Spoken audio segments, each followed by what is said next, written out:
this has gotten some traction over the last couple days. I know a couple weeks ago we had mentioned it as a possibility, but Ramona Shelburne went on a radio show talking about there's a potential chance that James Harden could end up with Phoenix. So this is now talking more now than ever of a Chris Paul to Philadelphia situation as far as a potential trade there. So if a Chris Paul trade went down for Harden, what would be the pluses and minuses of that? I'm seeing Eric's face right now.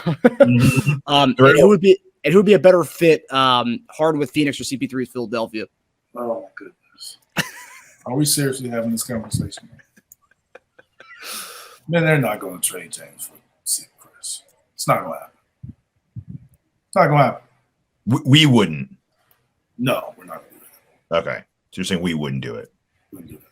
It would have to be a third team then, right, in order to kind of facilitate a three-team trade. I just don't see them. I don't see them doing that. I think they would address the shooting guard position and move Maxey to the point before they do that. Yeah. Or go get Fred VanVleet, the guy that we talked about before. Like I do not see that happening. I don't think that they'll trade James to go get a guy that's older than them. Do you think they would just lose James for nothing before doing this? Yes. Really? Yes. I think they'll do a sign and trade and get a trade exception before they do that. What if he just walks or trade? No trade exception. If he walks, he's going to take the sign and trade because he can get paid more, and it'll help the other team because he's able to use his bird rights instead of them using all of their salary. The salary cap space. If he did the full max, but what if for instance I think James would use his bird rights. He's earned that. He's going to use that. And that's why you do a sign and trade. For him to use that, for the Sixers to get a pick or something back, and a trade exception. Okay. I think they do that before they make that trade. Because I just don't think that they'll trade James for a guy that's older than him. And Chris is good. I just don't think they do it for an older guy. Do you think Paul would be a bad component here? I just think that if you're going to trade, I just think that they would move Maxey to 1 before they trade and put Chris in. Yes. Yeah. Because you still have Maxey here. Yeah. If you make that trade.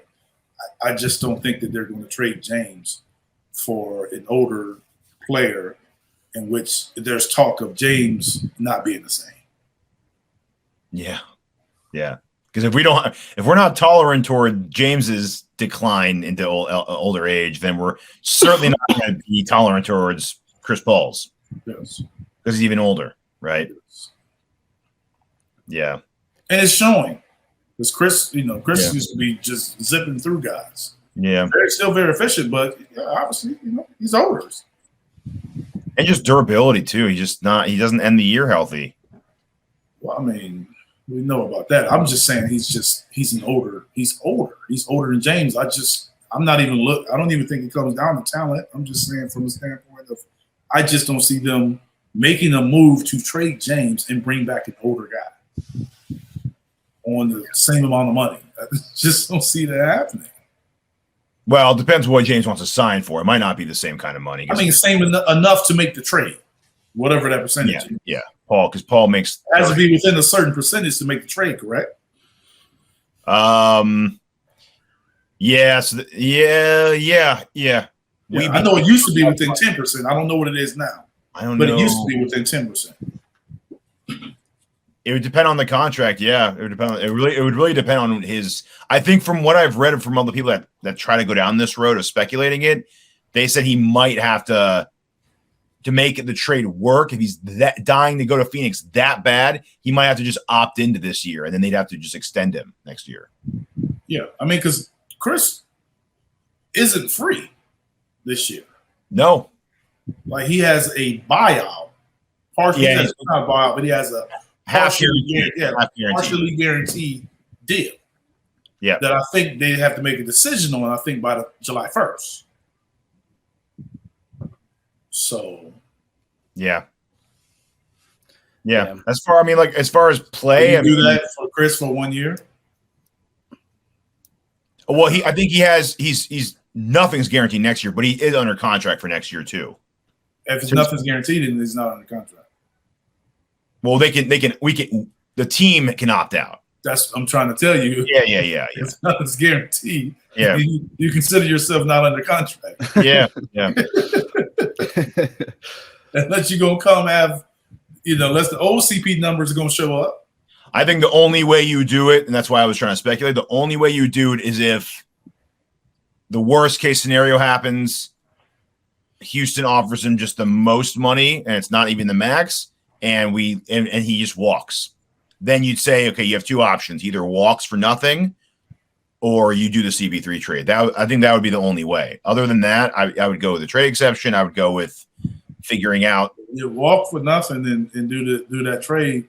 You still got to realize that you're sitting in Phoenix too. Yeah. So you're doing him a favor, Mm-hmm. and are you doing yourself a favor at the same time? That's the question. Yeah. Yes. You can't just be favored for one and not favored for the other. Whatever it is. You have to majorly, if you did that, I mean, talk about managing minutes and games played. Because Nurse has been known to ride his starters pretty hard. You aren't riding 38-year-old Chris Paul during the regular season, and no way you can do that. So I'm just, I just don't see. I don't see it happening. I just don't see a movement. James for Chris. I don't see it. Yes, Suns fans for a larger. Some of the ones I've seen on Twitter, most of them are saying they do not want Harden because they think Booker showed that he can play the point guard in this past postseason this year, and they don't really need Paul or Harden to kind of man the point this year. They can kind of let him ride as the point guard and just fill pieces around him. So that's what the Suns contingencies saying.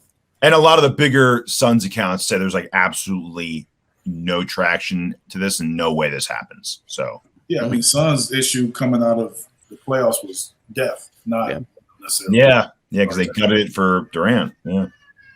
I mean, they gave up two guys for Durant, but Well, two major, I was saying they gave up two guys. Like, two 30-minute players. We gave up 2 guys we gave up 3 guys for James Harden. Yeah. Curry, Drummond, and Simmons. Oh, sorry. I wasn't even counting Simmons. He wasn't playing. Okay. I was thinking of guys on the court. I was like, wait, we did? I was that's right. The guy who refused to show up.